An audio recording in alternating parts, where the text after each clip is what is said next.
Delhi bomb blast से related बातें हैं कि ऐसी सिचुएशन में समाज और राजनीति को क्या सीख लेनी चाहिए। जैसे कि समाज में अभी हम ही आपस में बैठ के बात कर रहे हैं तो लड़ रहे हैं कि यहाँ पर ऐसा होना चाहिए, वहाँ वैसा होना चाहिए।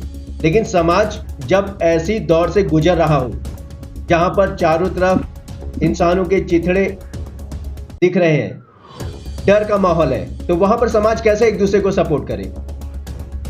अगला सवाल मेरा श्रीमती सपना दुबे से रहेगा कि सपना जी, आप मुझे ये बताएं कि बेरोजगार युवा क्या सबसे आसान शिकार हो रहे हैं, और हो रहे हैं तो क्यों? धन्यवाद सुशील पांडे जी, आभार प्रकट करती हूँ इस चैनल के माध्यम से विषय रखने को मिला जी। आज का युवा आप देख रहे होंगे कि 10 और 12 की पढ़ाई के बाद भटका सा हुआ है। जब आप क्षेत्र में देखते हैं, चूंकि मैं सामाजिक और राजनीतिक जीवन से जुड़ी हुई हूँ, तो अक्सर देखती हूँ कि वो हताश हैं और वो कोई ऐसी चीजें, ऐसी जगहों को खोज रहे हैं कि जहाँ उनको आसरा मिले, और वो ये नहीं सोचते क्या अच्छा है क्या बुरा है। उन्हें बस एक मकसद दिखता है कि उन्हें पैसा मिल रहा है। वो ये नहीं सोचते हैं कि आतंकवाद जैसी गतिविधियों से जुड़कर हम अपने ही देश का नुकसान कर रहे हैं। और पढ़ा लिखा कट्टरपंथी अनपढ़ कट्टरपंथी से कई गुना खतरनाक है वो हमारे देश के लिए। आज का युवा भटक सा गया है। कभी कभी मैं देखती हूँ कि जब भी आतंकवाद की बात होती है, कोई बम ब्लास्ट होता है या कुछ भी ऐसी अप्रिय घटनाएं हमारे देश में होती हैं, तो ऐसा ही क्यों आता है कि वो मुसलमान है। मैं जाति विशेष के लिए नहीं कह सकती, बहुत अच्छे मुसलमान भाई भी हैं, बहुत अच्छी विचारधारा के भी लोग हैं, लेकिन जब भी आप नाम सुनोगे तो आपको एक ही नाम मिलेगा कि वो मुसलमान। अभी हाल ही में जो बम ब्लास्ट हुआ हमारी राजधानी में, आप ये सोचिए कि पढ़े लिखे विचारधारा के लोग और अच्छे पोस्ट के लोगों का नाम आया, मतलब सफेद कोट पहने हुए लोग जो है इसमें इन्वॉल्व थे। और क्या आप इस जगह पे आप जाएंगे तो आपको क्या लगेगा कि ये क्या इनको पैसों की कमी थी, क्या इनकी शिक्षा दीक्षा में कमी थी। एक पढ़ा लिखा पूरा समूह, एक ऐसे तत्व जो अपने विचारों से अपने कर्तव्यों से समाज को एक नई दिशा दे सकते थे, लेकिन उन्होंने भी अपनी कुकृत्यों से समाज को कलंकित करने का कार्य किया, आतंकवाद को बढ़ावा दिया। और दूसरी चीजें मैं कहती हूँ कि आतंकवाद एक ऐसी पशु प्रवृत्ति है जिसका न कोई धर्म है, न जाति है, न वर्ग है। वो सिर्फ एक ही मकसद के लिए लड़ता है कि हमें किस तरह से राष्ट्रद्रोही होकर हमारे ही राष्ट्र को नुकसान पहुंचाने का कार्य ये करते हैं। ओके सपना जी, जैसा कि आप पॉलिटिक्स में हैं और जिस समय ये दिल्ली का ब्लास्ट हुआ उस समय बिहार में चुनाव थे, तो मेरा सवाल आपसे यह है कि चुनावी माहौल में इस तरह की जो घटनाएं हैं ज़्यादातर देखी जाती हैं, बढ़ जाती हैं, तो कहीं इसका चुनावी माहौल को इंटरप्ट करने के लिए तो ये घटनाएं नहीं हुई? आपको क्या लगता है? जी पांडे जी, आप बिल्कुल सही कह रहे हैं कि बिहार का चुनाव था और इस तरह की घटना को अंजाम देना कहीं ना कहीं से सभी के मन में, वो समस्त देशवासियों के मन में ये विचार आया कि उधर बिहार का चुनाव और इधर ये घटना, जो हमारे विरोधी थे वो कहने लगे कि ये मोदी जी जानकर करवा रहे हैं, ऐसा सुनने में आई जी। लेकिन आप इसका दूसरा रूप देखें तो जो हमारी अंतरराष्ट्रीय प्रगति की दौड़ में प्रत्येक राष्ट्र एक दूसरे राष्ट्र का पत्थर की तरह वो काम करता है। बिहार का चुनाव सिर्फ हमारे भारत के ही लोगों की नजर नहीं थी, अन्य देशों की भी नजर उस पर थी। और कहीं ना कहीं पाकिस्तान या अन्य जो कुविचारधारा के लोग हैं, जो इस तरह की मानसिकता रखते हैं कि हाँ मोदी जी को या हमारे जो भी हमारी सरकार वर्तमान में कार्य कर रही है उसको किस तरह से कमजोर किया जाए। मैं इस पे एक सवाल पूछना चाहूंगा सपना जी, मैं आपसे इसमें सवाल पूछना चाहूंगा कि व्यक्तिगत रूप से आप मुझे ये बताइए कि ये जो घटना हुई उसको राजनीति से जोड़ना ठीक है या फिर ये जांच को भटकाने का एक तरीका है? नहीं, जाँच तो पूरी तत्परता से हो रही है और निकल के भी आ रहा है कि क्या-क्या चीज़ें कहाँ-कहाँ इन लोगों ने फिट किया हुआ था। उसके तार सोचिए दिल्ली से चलकर आपके प्रयाग तक तार आ गए।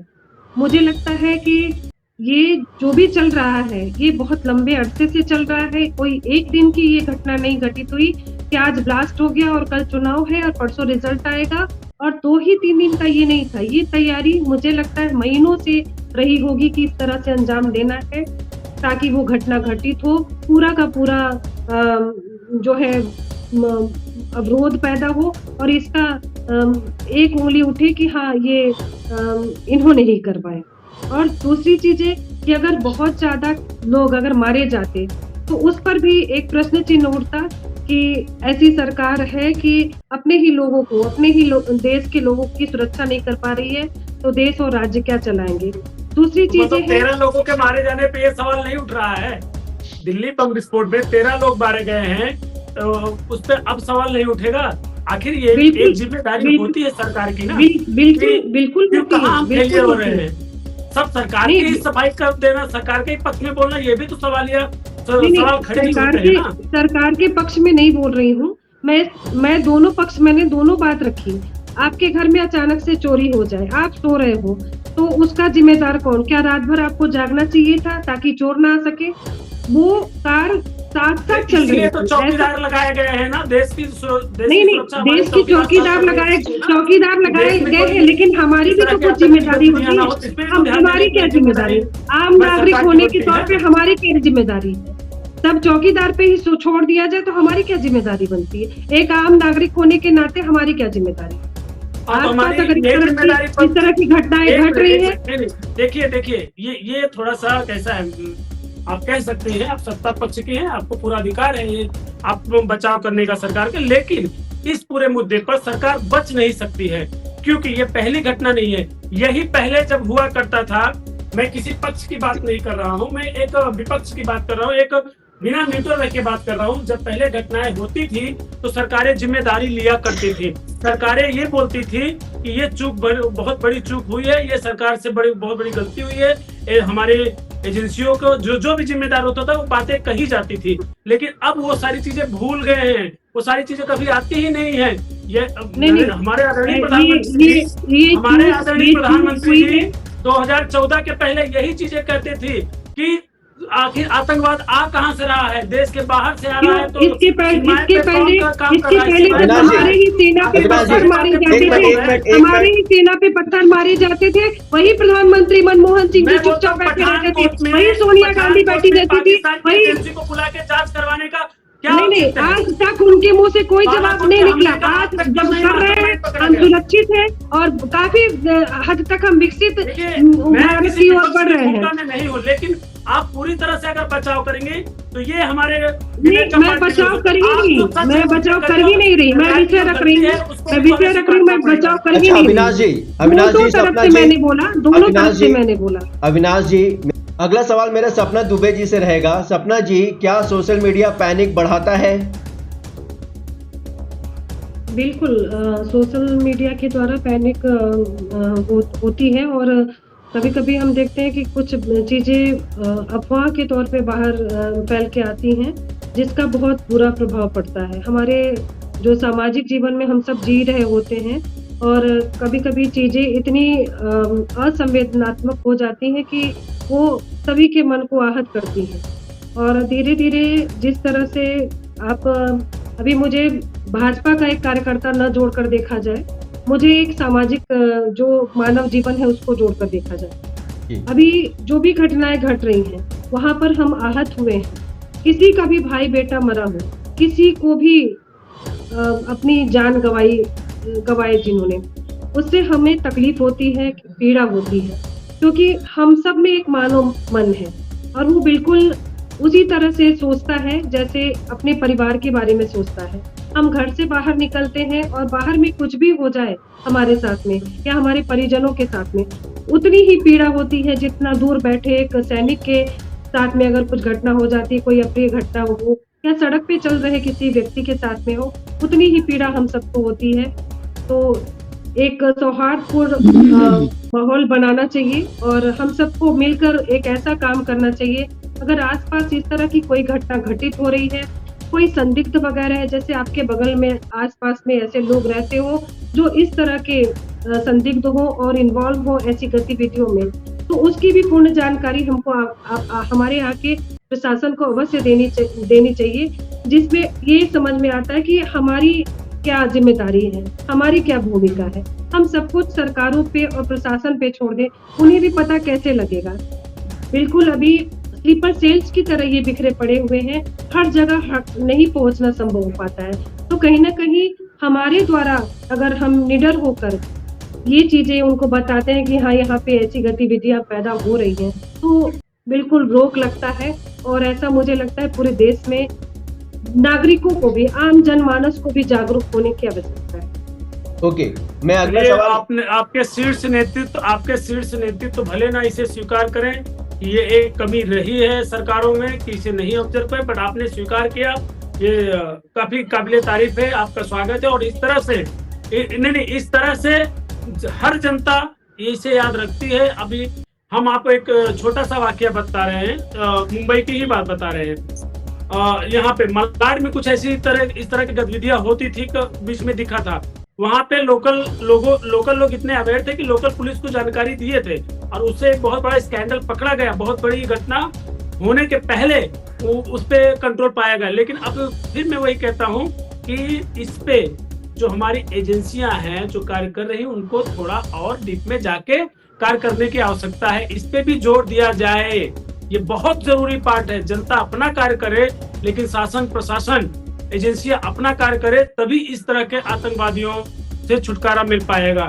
दूसरी चीज, अभी हमारे देश में सबसे बड़ी एक और समस्या है नक्सलवाद पे। हालांकि पिछले कुछ समय में छत्तीसगढ़ में दंतेवाड़ा में बहुत लोगों ने सरेंडर किया है, बहुत नक्सलवादियों ने सरेंडर किया है, और गढ़चिरौली साइड महाराष्ट्र में भी कुछ लोगों ने सरेंडर किया है। ये भाजपा सरकार के दौर की एक जो सराहनीय कार्य है, इसे बखान किया जाना चाहिए, लेकिन इस पे और बेहद स्तर पे कार्य करने की आवश्यकता है।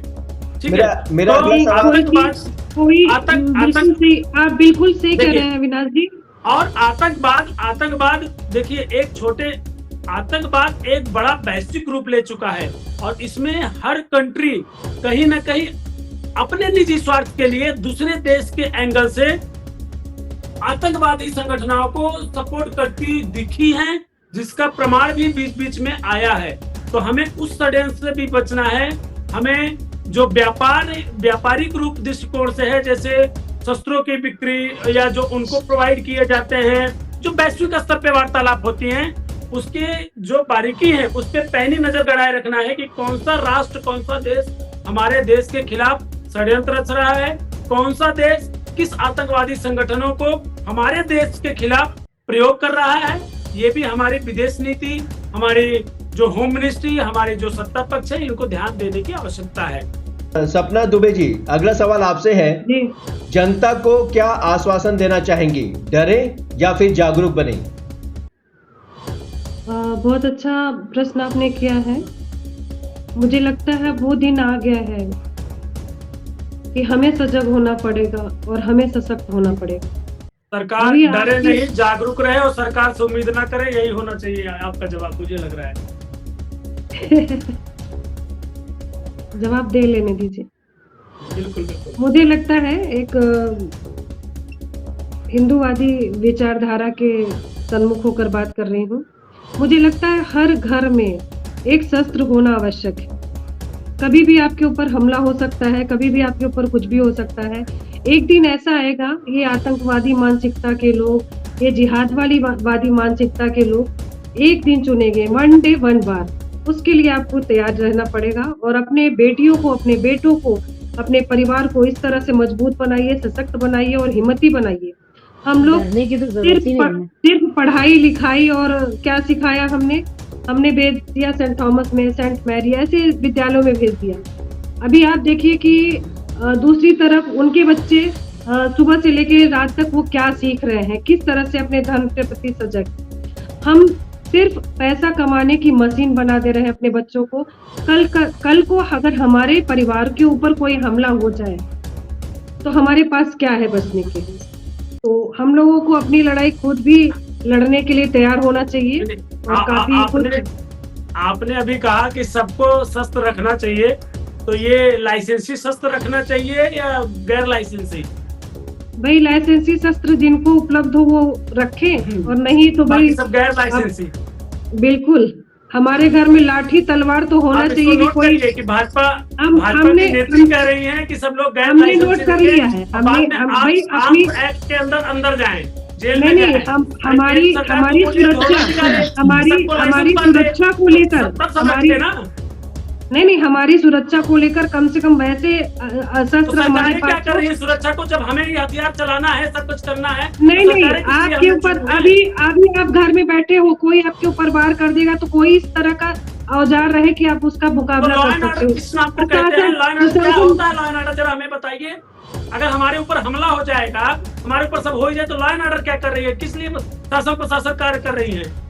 शासन प्रशासन सीधा होने में देखिए, अगर देर लगती है, मैं त्वरित के लिए बात कर रही हूँ, मैं त्वरित के लिए बात कर रही हूँ, मैं त्वरित अगर त्वरित आपके ऊपर कोई हमला हो जाए तो इतनी तैयारी आपकी होनी चाहिए कि आप अपना जवाब दे सको, तो अपनी सुरक्षा रख कल सको। से आप बिना लाइसेंस के पिस्टल रखोगी अपने पास? इसका जवाब मुझे दे दो। मैं पिस्टल की बात करी नहीं, मैंने बिना पिस्टल की बात अविनाश करी जी, नहीं, अविनाश जी, मैंने पिस्टल की बात करी ही नहीं। सपना जी सुनिए मेरी। का मतलब क्या होता है? अविनाश जी, आप पिस्टल रखेंगे तब भी आप पे आर्म्स एक्ट लगता है, आप छुरा और ये तलवार रखेंगे तब भी आपके ऊपर आर्म्स एक्ट लगता है। नहीं मैंने कहा कि अपनी सुरक्षा के लिए कुछ ऐसे औजार हमारे पास होने चाहिए कि हमारे अगल बगल कहीं से भी कोई हमला हो तो हम अपनी सुरक्षा कर सके, मैं इसकी बात कर रही हूँ। अच्छा अविनाश जी, आप बातों को समझिए। अविनाश जी, अविनाश जी सुनिए मेरी बात सुनिए। अविनाश जी, क्लासेस चलाइए, जिस तरह से आरएसएस की शाखा, हिंदू महिला मोर्चा की शाखाएं वो चलती रहती है, वो चलती रहती है और लाठियों का ज्ञान दे रहे हैं, नाना प्रकार के कराटे व अन्य चीजें सिखा रही हैं। लेकिन साथ में आप ये भी कहिए कि अगर सरकारें नाकामयाब हैं, अगर हमको शस्त्र रखने की आवश्यकता पड़ रही है, तो सरकारें इस पे कार्य करें और इस तरह की चीजें ना हो, क्योंकि किसी भी चीज का हिंसा कोई उपाय नहीं होता है। अहिंसा परमो धर्मा रही है हमारे देश की परंपरा। मैं हिंसा के लिए कहीं ही नहीं रही हूँ, मैं हिंसा के लिए कहीं नहीं रही हूँ। मैं अभी आज मेरे ख्याल से कल या आज मेरी पांडे जी से बात हुई थी, तो मैंने उनको यही बात बताई कि मैं जिस जगह रहती हूँ मात्र 1 या 2 घर हिंदू हैं, बाकी हम वैसे ही लोगों से घिरे पड़े हैं। तो अपनी सुरक्षा अपने हाथों हमें करनी ही होती है। मैं अपनी बात इनको मैंने बताया भी था, शायद महेंद्र तिवारी जी भी जानते हैं इस बात को कि हम लोग किस तरह से और डर कर तो बिल्कुल मैं कभी रही ही नहीं और मैं किसी को रहने का ही सजेशन दूंगी, लेकिन अपनी सुरक्षा के लिए भी हमें तैयार रहना चाहिए। अच्छा अविनाश जी मेरी बात सुनिए। मुझे ये बताइए कि सत्ता और विपक्ष दोनों की जिम्मेदारियां क्या होनी चाहिए आपके हिसाब से? बिल्कुल सही सवाल। सबसे पहले तो विपक्ष की जो जिम्मेदारी होनी चाहिए, विपक्ष की जिम्मेदारी ये होनी चाहिए कि जिस तरह से देश में आतंकी गतिविधियां हो रही हैं वो ना हो, इसके लिए उनके जो मशवरे हैं, जो उनके सलाह हैं, वो सत्ता पक्ष को देनी चाहिए। दूसरी बात, ऐसी जब घटनाएं होती हैं और थोड़े समय ये लोग प्रदर्शन आंदोलन सरकार के खिलाफ करते हैं, उसके बाद शांत बैठ जाते हैं, तो ये कंटिन्यूटी बनी रहनी चाहिए कि जब जब हमला हुआ है, जब तक उसका मास्टरमाइंड नहीं पकड़ा गया, जब तक उसको फांसी नहीं दिया जाए, तब तक सत्ता पर विपक्ष की जो भूमिका है वो आंदोलन करती रहे, सरकार को जगाती रहे और सरकार के जो नींद में आ जाती है उनको सोने ना दे। अब सत्ता पक्ष की क्या जवाबदेही है? सत्ता पक्ष की जवाबदेही ये होनी चाहिए कि इस तरह की घटनाएं ना हो आगे, और उसे समय से पहले कंट्रोल करना चाहिए, और आतंकवादी गतिविधियों में जो भी लिप्त पाए जाते हैं उनके खिलाफ समय से पहले कठोर कार्रवाई करनी चाहिए, जिससे हमारे देश में दिल्ली जैसे बम कांड ना हो, पहलगाम जैसे कांड ना हो, बालाकोट जैसे कांड ना हो। इस पे हमें विशेष ध्यान देना चाहिए। अच्छा सपना जी, समाज और राजनीति को क्या सीख लेनी चाहिए? समाज और राजनीति को मेरे ख्याल से आतंकवाद के विषय पे सीख बता रहे हैं कि और कोई विषय? और उस कंडीशन में राजनीति का क्या सपोर्ट?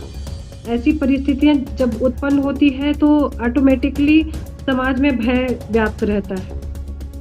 और दूसरी चीज़ ये कि इससे हम बहुत उस टाइप के मजबूत नहीं होते कि बिल्कुल लड़-भिड़ ही जाएँ। दूसरी चीज़ ये कि हम एक-दूसरे को सहानुभूति और आपसी जो बातचीत होती है उसके माध्यम से उनके भय को ख़त्म करने की कोशिश करें।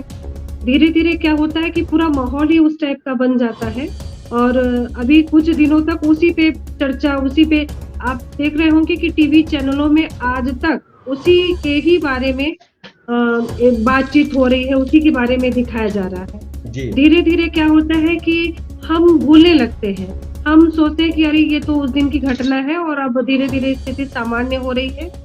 लेकिन तैयारी आगे की करनी होगी कि आगे इस तरह की पुनरावृत्ति न हो।